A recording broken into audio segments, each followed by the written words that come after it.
Hey hey alle sammen. I dag skal vi simpelthen spille noget, hvad kan man sige, Roblox Mad City. Og det er sådan et spil, som ham her døvden herovre, altså Lukas, vi ejer jo begge to kanaler her, hvad den hedder, spurgte om vi måske kunne prøve at optage. Og jeg tvivlede lige lidt til at starte med, om jeg havde lyst til det eller ej.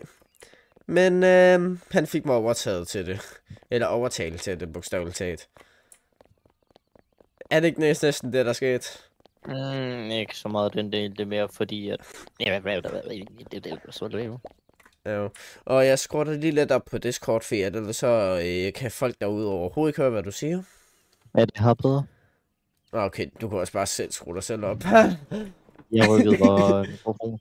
Den faldt efter mig. Løb! Det er det ikke fordi, at jeg skaffede den her inden optagelsen. Ja, og slet ikke fordi, vi lige er på vej ud af fængslet nu, og vi skal passe på, at vi ikke bliver fanget af politiet. Som der godt kan komme til at ske. Som der kan ske til at ske. Der er kun én, og det er en nybegynder. Så... Wow. Kig på, hvor det penge han har. Okay, der er kun én person. Okay. Bare inden den her. Okay, det minder meget om sådan noget som Fortnite, hvor der man går ud af den der ting. Ja, ikke? Men ja. Det er fordi i Fortnite, der er der nemlig noget lignende den der ting, der man kan gå ind i, så kan man teleportere op i luften, og så, ja. Altså, jeg har den her, og jeg skal bare... Der. Kan du sidde? Og nu skal vi bare ind i, ind og have nogle våben på en eller anden måde.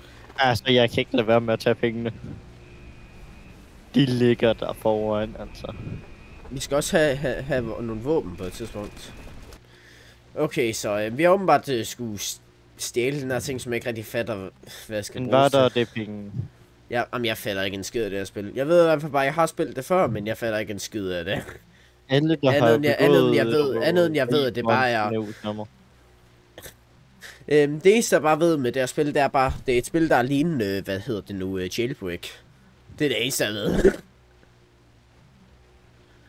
Jeg kan i hvert fald sige en ting. Ligger der penge foran dig? Tag det. Ja.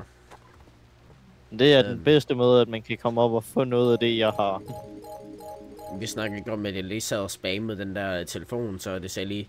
Woo.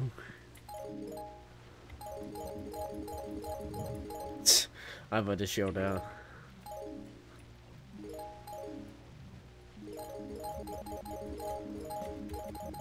Jeg skal bare lige herover, så... Nej! Jeg kom til at gå ud af! Nå, så står jeg bare... Nå. Det er herover, hvor man afleverer. Der fik jeg lige omkring 8.000. Og så er vi også ved et godt landsted her.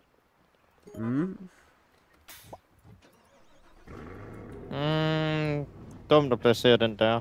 Jeg er lige glad for, at jeg vil gerne. Men jeg har en lille ting herover, jeg skal have ordnet. Swift! Det var dog en af de ting, jeg elsker ved det her spil. Det er bare, at man kan sådan drift med sin bil. Imens du gør det, så ordner jeg en... Drift! Nej!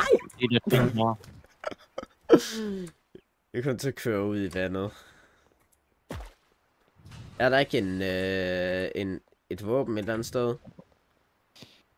Et par forskellige steder. Ja, og på telefonen er der det der pisse grimme X-logo til X, som det hedder nu. For nu hedder det ikke Twitter længere, nu hedder det X. Og jeg forstår ikke, hvorfor det skal hedde X, for jeg kan bedre lide det gamle navn. Men ja, jeg pillede bare lidt ved den der... Vidste du godt, at Twitter har skiftet navn til X? Jeg bruger det ikke, så... Nej. Men det men de hedder i hvert fald ikke Twitter længere, de hedder X. Og det lyder åndssvagt. Slet ikke, fordi den her maskine har kostet mig 1 million i det her. Og slet ikke, fordi jeg er fuldstændig ligeglad. Slet ikke, fordi jeg ikke har et liv. Men, her er der våben. Granat, kniv, pistol, shotgun, AK-47. Distancevåben og den der. Sådan. Jeg har ikke nogen langdistancevåben. Jeg bruger den der. Ja. Prøv at se, om du kan egentlig. Nej, for jeg har ikke pengene til den. Jamen, om du har penge eller ej, så prøv at tage den der. Du har ikke nok penge for sniper. Prøv den her. Du har ikke nok penge for FAMAS. Det kan jeg sige. Jeg har kun 23.150.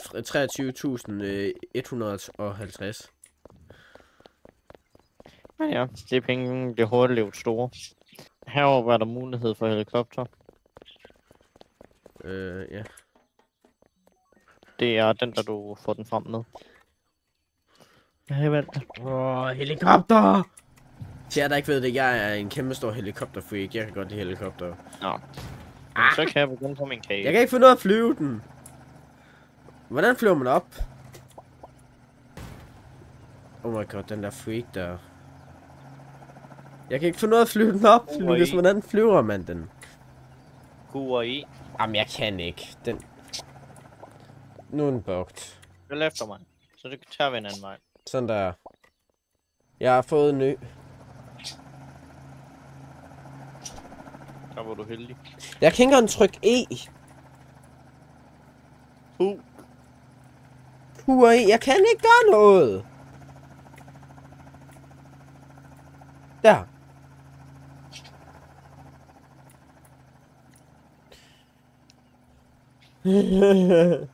Det er bare det der med, når man ikke engang kan gøre særlig meget. Så det er sådan lidt...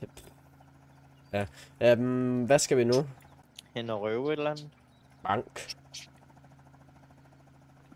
Det er svært lukket. Juvelbutikken kan jeg se åben.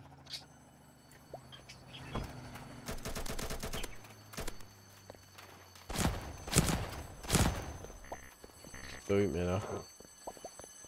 Hvor er de vej ind?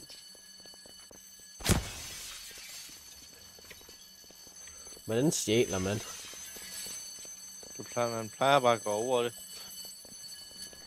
Øh. Jeg tror seriøst, vi har lavet en fejl i spillet. Det er en fejl i spillet. Ja.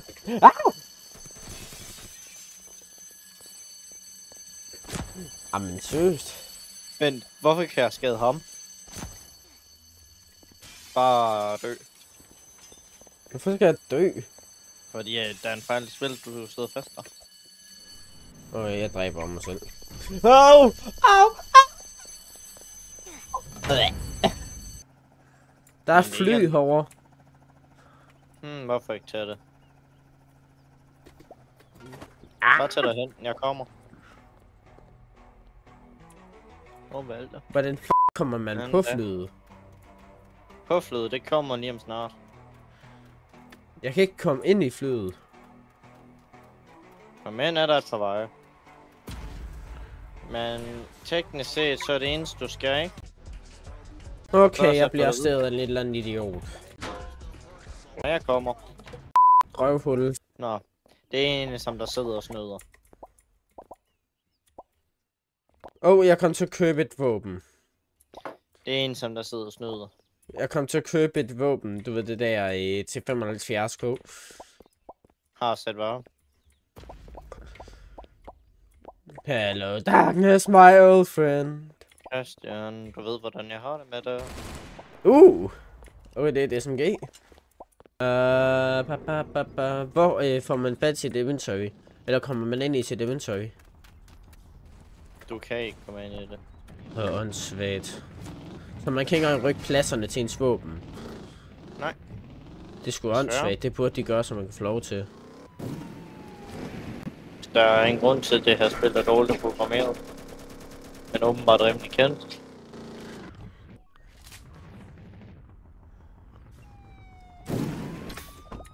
Hop ud.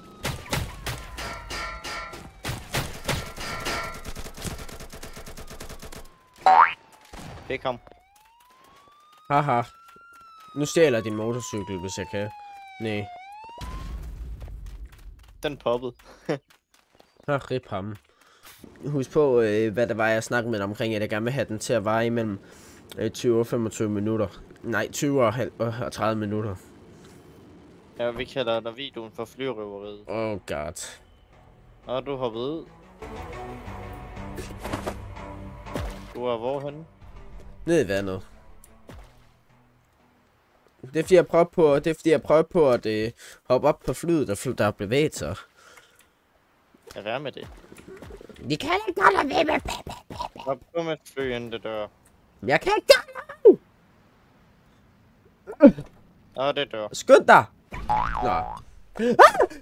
Løg!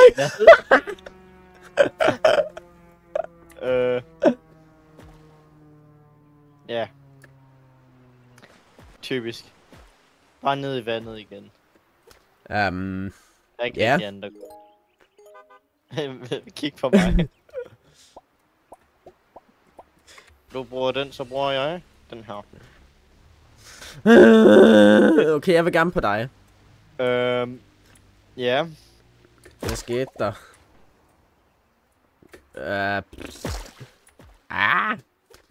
Altså... De båd! Ja. Men hvad? Du går ned under vandet. Ja, der er en fejl. Hvad fanden? Jeg blev smidt op i luften. Hvordan fanden kan du gå... Kom så op, åndsbold. Hjælp mig. Lad mig dø, spil. Det her er den mest uheldige for mig nogensinde i det her. Hvad skal jeg lige for det? Nå, bare dø. Ja. Jeg tror det er mere sådan en kæresvideo end alt muligt andet. Altså, vi har forsøgt, og hvad sker der? En fejl i spillet. Vi forsøger igen, en fejl i spillet. Vi forsøger igen, en fejl i spillet. Det er måske derfor, det er så populært, det at spille på YouTube og sådan ting, ifølge dig. Ja, det kan være, fordi der er så mange fejl. Og så synes folk, sikkert. det er sjovt. Jeg ved det ikke. Folk er nok også glade for at se hvis I siger, og jeg derude, hvis I siger, at det her det ikke er populært på nogen som helst måde, så er det ham herovre, I skal sige det til. Så er det ikke mig, fordi det er ham, der bildte det ind. Bildte mig det ind, hvis det er. Christian, ikke fordi at, du ved hvem. Nej, men jeg siger bare, hvis det ikke er. Hvis der er nogle folk, der siger, at det ikke er. Navn med lyn, halløj, i sit navn, person, har siddet i det her. Navn med hvad? Lyn, halløj, du ved hvad. Lyn. Det er kendt, fordi han, ellers vil han ikke have gjort det. Ja. Og der er flyet derude, som åbenbart er styrtet. Styrtet, fordi nogen placerede bomber på den. Lukas!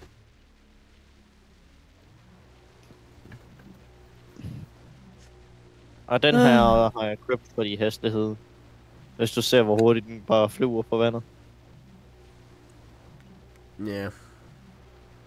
Bare vend så flyet uden for der, hvor man kan være. Hvis det er det. Ja. Typisk. Oh my god. Typisk dig, Lukas. Hvad? Hvordan kan et fly lande der, når det er meningen, man kan røve den? Hey! Morder, Og så var Lukas. flyet også umuligt at overtage, altså. Hvad er det næste? Morder, Lukas. Hvad laver ham der? Hvad laver jeg? Nej, ham der med personen der skød. Jeg skyder på dig.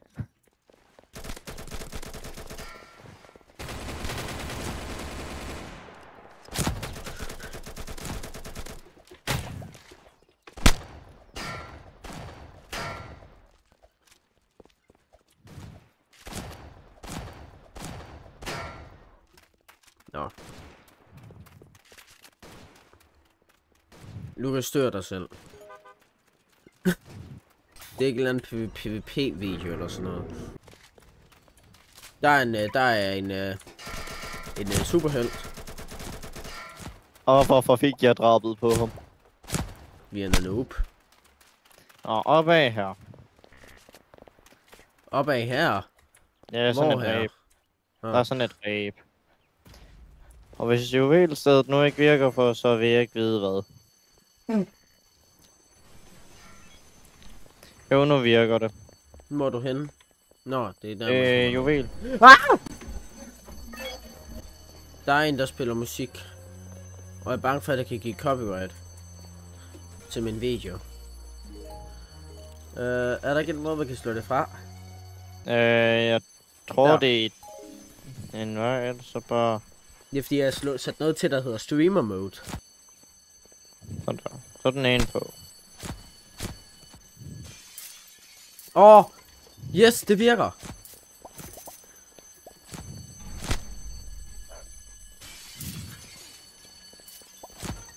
Holy lowly noly. Okay. Sæt din taske der. Hvor går man ud hen?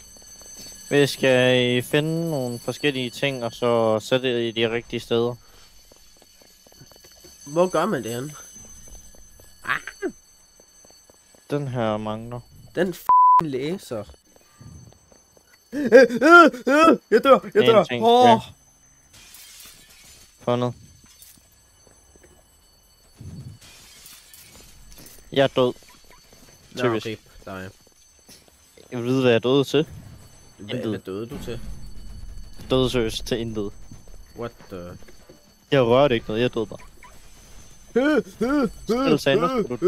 Jeg vil ikke dø! Nej! Hvorfor skal jeg lyde som et eller andet... Gammel mand. Og du ved, hvordan det er. Jeg har det med det, hvis jeg dør til sådan en. Så kommer jeg bare, så bør jeg igen spille. Okay, der var en eller anden idiot politimand, der dræbte mig.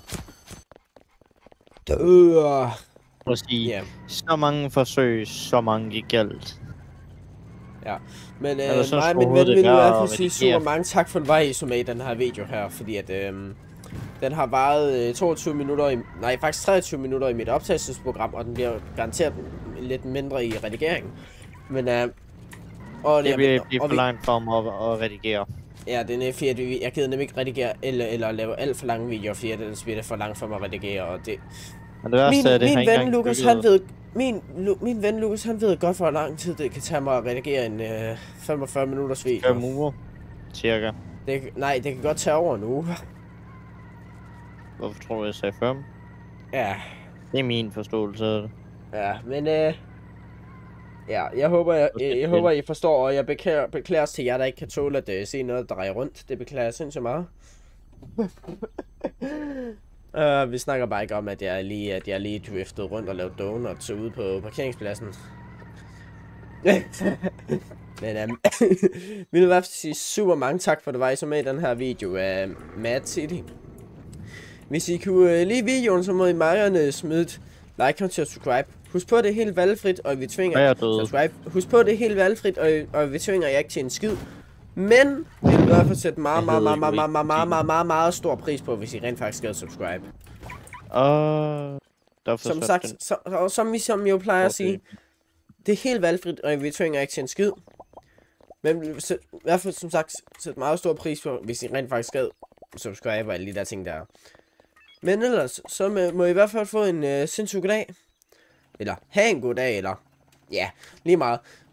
Eller god aften, eller hvornår end der I ser den her video. Og så ses vi i hvert fald bare, i næste video, eller hvad vi kan finde på. Ha' det rigtig godt. Hej hej.